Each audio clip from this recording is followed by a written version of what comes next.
अब हम बात करेंगे झारखंड की। तो झारखंड में डुमरी उपचुनाव को लेकर अब डुमरी उपचुनाव के इफेक्ट क्या होंगे, चर्चा इस पर चल रही है कि डुमरी उपचुनाव में जीत हासिल हुई है। जाहिर सी बात है हेमंत सोरेन का कद बढ़ा है और ये मुकाबला मतलब पिछले एक महीनों से सियासत पूरी तरह से डुमरी शिफ्ट कर गई थी और हर किसी की नजर डुमरी उपचुनाव पर टिकी हुई थी।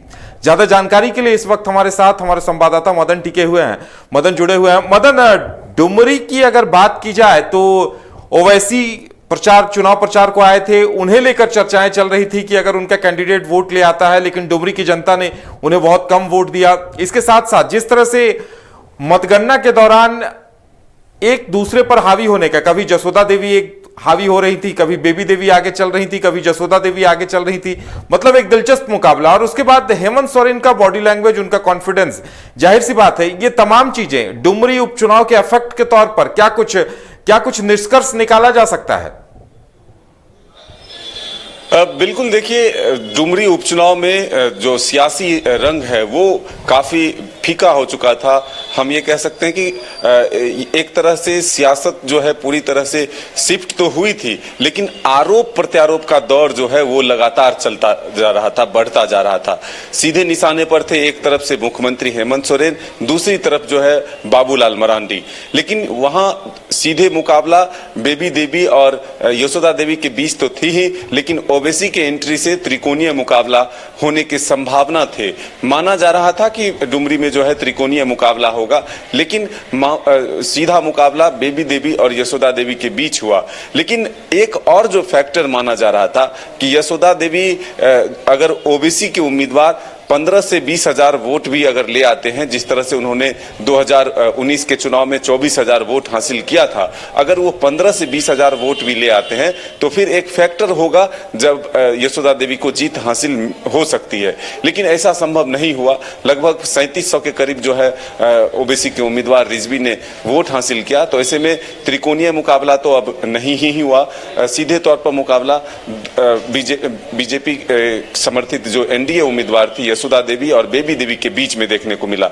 लेकिन अब दो बड़े चेहरे जो आमने सामने थे वो थे बाबूलाल मरांडी और हेमंत सोरेन।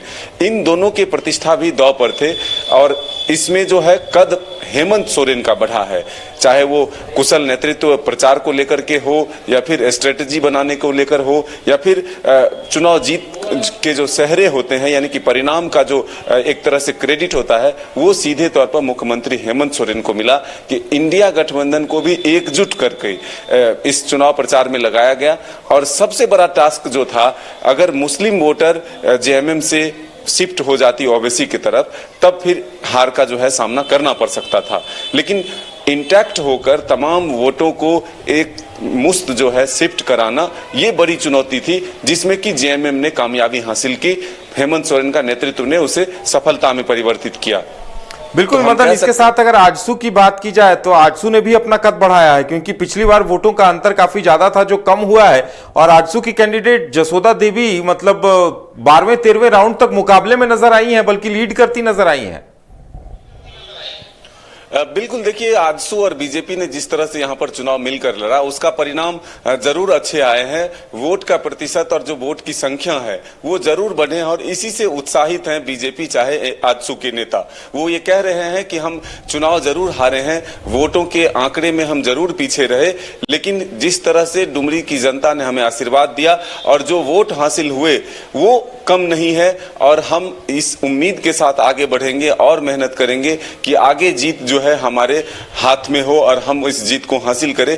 ऐसा प्रयत्न करेंगे, ऐसा प्रयास करेंगे। तो इस सोच के साथ जो है आजसू और बीजेपी के नेता आगे बढ़ रहे हैं। लेकिन इस पूरे चुनाव परिणाम का अगर आप असर देखें, जिस तरह से 2024 से पहले इसे सेमीफाइनल के तौर पर माना जा रहा था, तो ऐसे में ये हम कह सकते हैं कि इंडिया गठबंधन और एनडीए गठबंधन दोनों की प्रतिष्ठा दांव पर थी, जिसमें की बाजी हेमंत सोरेन ने मारी। और इसलिए हम कह सकते हैं कि हेमंत सोरेन का कद जो है अब राजनीतिक रूप रूप से थोड़ा ज्यादा और बढ़ा है, क्योंकि 5 उपचुनाव जो है, 6 उपचुनाव हुए झारखंड में।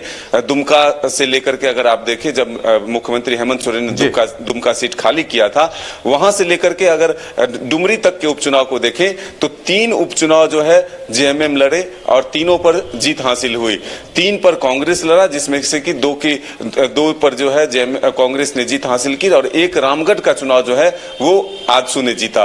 तो भले इसमें दोनों साथ थे, बीजेपी और आजसू, लेकिन 6 उपचुनाव में से 5 को महागठबंधन यानी कि इंडिया गठबंधन ने जीता। तो ऐसे में ये कहा जा सकता है कि हेमंत सोरेन का जो नेतृत्व है वो उपचुनाव के लिए महत्वपूर्ण होता है। और इसमें 2 उपचुनाव को आप अहम इसलिए मानिए कि मास्टर स्ट्रोक पर अगर आप कहें तो 2 जगहों पर, चाहे वो मधुपुर हो या फिर डुमरी हो, चुनाव से पहले उम्मीदवार को मंत्री बनाना और फिर चुनाव के मैदान में उतारना, ये भी एक बड़ा रिस्क होता है। और इस रिस्क को लेकर के दोनों जगह सफलता हासिल मुख्यमंत्री हेमंत सोरेन ने किया। चलिए मदन, हमारे साथ जुड़ने के लिए और तमाम जानकारी देने के लिए आपका बहुत बहुत धन्यवाद। तो डुमरी उपचुनाव के इफेक्ट सीधे सीधे देखा जा रहा है कि बीजेपी और आजसू का गठबंधन मजबूत हुआ है, इनका कद बढ़ा है और आगे गठबंधन को लेकर रास्ता साफ हो गया है। वहीं दूसरी तरफ हेमंत सोरेन ने भी अपना कद बढ़ा लिया है। अगर जेएमएम और कांग्रेस की बात की जाए तो जेएमएम ने अपना कद बढ़ा लिया है, क्योंकि तीसरे उपचुनाव को भी जेएमएम ने जीत लिया है। अब देखने वाली बात यह होगी कि आने वाले दिनों में इसका इफेक्ट जमीन पर कितना दिखाई देता है। फिलहाल हमारे साथ इतना ही, हमें दीजिए इजाजत और आप देखते रहिए न्यूज़ बाइस्कोप। नमस्कार।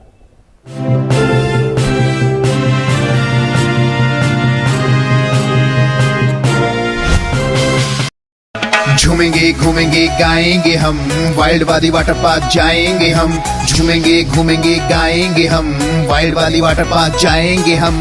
वाटर पार्क में फुल ऑन फन करेंगे, फैमिली संग वाइल्ड वादी चलेंगे। वाइल्ड वादी एंड अम्यूजमेंट वाटर पार्क एक नए अवतार में, तो तैयार हो जाइए वाइल्ड वादी में अनलिमिटेड मस्ती के लिए। साथ ही 33 फीट की हाइट से मल्टी लेन और बर्ड पार्क का भी ले फुल मजा। वाइल्ड वादी amusement water park, Devi Mandap road, 10 mile Chowk, Ranchi. Ashwell रस, ये एक ही बोतल में है। Stress, weakness, acidity, obesity, hair fall, skin की हर परेशानियों का एक ही हल। Ashwell life, diabetes free life.